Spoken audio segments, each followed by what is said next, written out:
So let's crop it down to just me. I'm using Photoshop, though GIMP has almost the exact same layout and tools.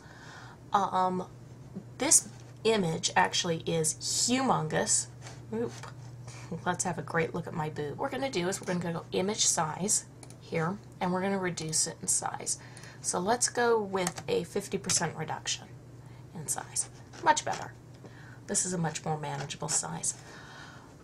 Okay, so the next thing we want to do is we want to desaturate it. We want to make it grayscale. Now, you can either do this through going image mode grayscale and telling it to make the image a grayscale image, or you can just desaturate to remove the color.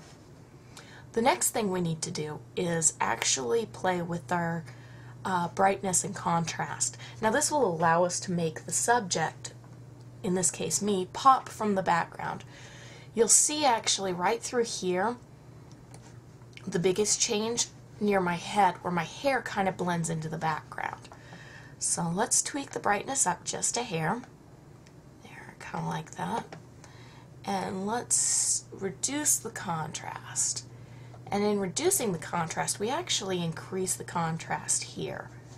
So you can see how all of a sudden you can actually now see the top of my head. This makes a really big difference as you go.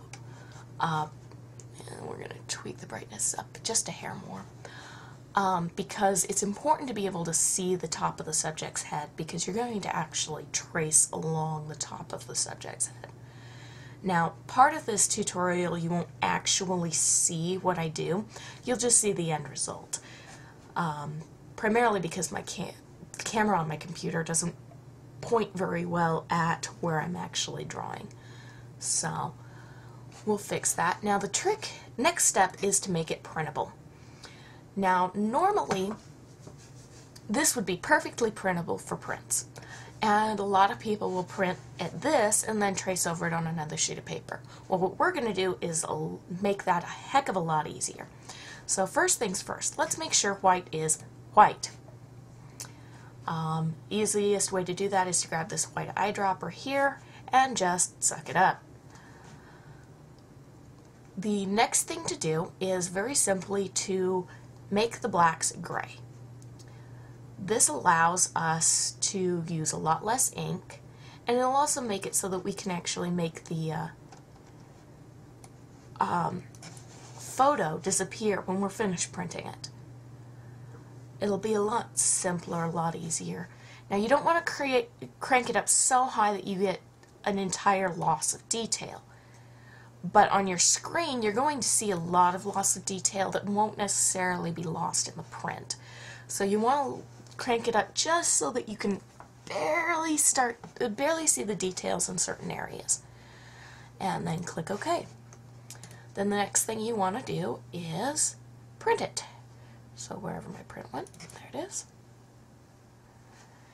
Now, I've set this up so that the image is very much in the size range I want. Now, when you actually get to the next step, you can scale it as you want for whatever image you're working on. I generally like to trace it small and enlarge it. I know a lot of people like to trace it large and reduce it because it increases your line quality to do it that way. I'm retracing it anyway, so it doesn't matter what the line quality is. If it's bitty, it's bitty. It doesn't matter to me. So we'll go ahead and print it. I've actually already printed this and gone to the next step, and I'll explain the next step here. The next step is actually to trace the outline of your figure. Now, you can see I've got a lot of things here that I really don't like about myself as far as my shape. I've got, let's see if I can get something that's easier to see. There we go. I've got a lot of fatty deposits along the undersides of my arms, and when I put my arm down like this, I locked my elbow and it created a really funny shape. So with the combination of a couple of things, you know, we've got these funny little rolls. I mean, I know there's some healthy to that, but I really don't like the way it looks, and it's really kind of crappy for drawing things like Sailor Scouts. So when you're tracing, you can actually remove bits and pieces as you go because you'll be able to see it on the paper. It's also easier to point the fingers a little bit to make it look like I'm wearing fingernails or really elegant gloves. It's easier to point the toe or add a shoe. Don't forget to trace the back foot, because if you forget to trace the back foot, it looks like I have no left foot. But the other thing that doing it this way does is it gives you a completely flat surface to work from. So let's scan in the traced version, and I'll show you what it generally looks like when you scan that in. It's very simple once you actually get used to it to trace that image. And we'll give you a quick look of what the traced version looks like. I use an Epson printer scanner combo, so I use the Epson scanner. You can see here in the gray where as it printed out fairly well so that I could see what I was doing. And you can see the black lines here where I traced myself, but you can also see the little white gaps here and there where I adjusted things. I don't like how low my boobs hang, so I made them a little perkier. I cut out probably about 5 pounds out of my arms and out of my stomach area, making it flatter. But I kept my thighs because I really like my legs. They make the rest of me look real. They make the rest of this figure look real. Now you can also trim that up if you feel that it doesn't quite fit what you're looking for. There's a lot of freedom once you actually get it printed and you start doing the tracing on the paper. So we'll scan this in real quick. My scanner's noisy, so you'll probably hear it in the background. You can also use the reference to put in the eyes and eyebrows and the mouth when you actually trace in the figure. I didn't do it this time because I'm primarily showing you how to pull the pose of the figure out, because everybody does eyes different in a different placement on the head.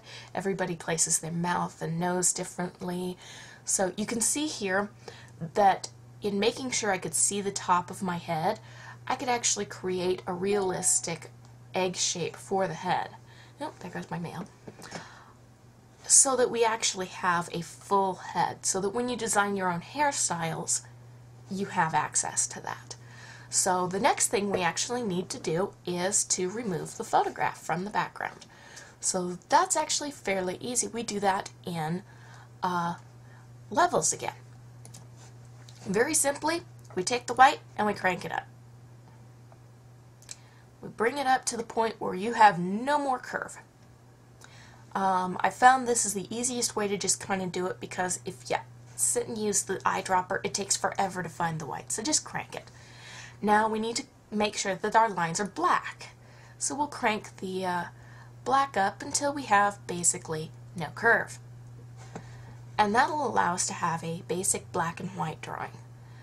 We'll click OK, because that way we've got that all taken care of. Now we can see I've had a little bit of a problem with some of my lines. We all know this happens when you're drawing by hand. That's okay. That's what an eraser is for. So we're going to make sure that my background is white by clicking the black and white little logo here and get myself an eraser. Right now I'm using a 9 pixel brush because that's about all the bigger the line is. And I don't want to do too much more than that, or I will do that. End up erasing parts of lines I don't want to erase. So you can use the eraser tool to kind of clean up your lines just a hair.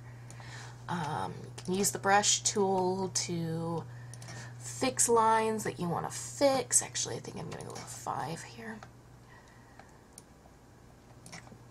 You know, if you erase too much, you can fill it back in and tweak it again. And here I've kind of got a double overlap there, so let's smooth it out. That looks funny, so we'll just erase it straight across. And the easiest way to get a straight line is to hold down the Shift key, and you click at your start point and hold your Shift key, click your end point, ta-da, straight line. Very simple, very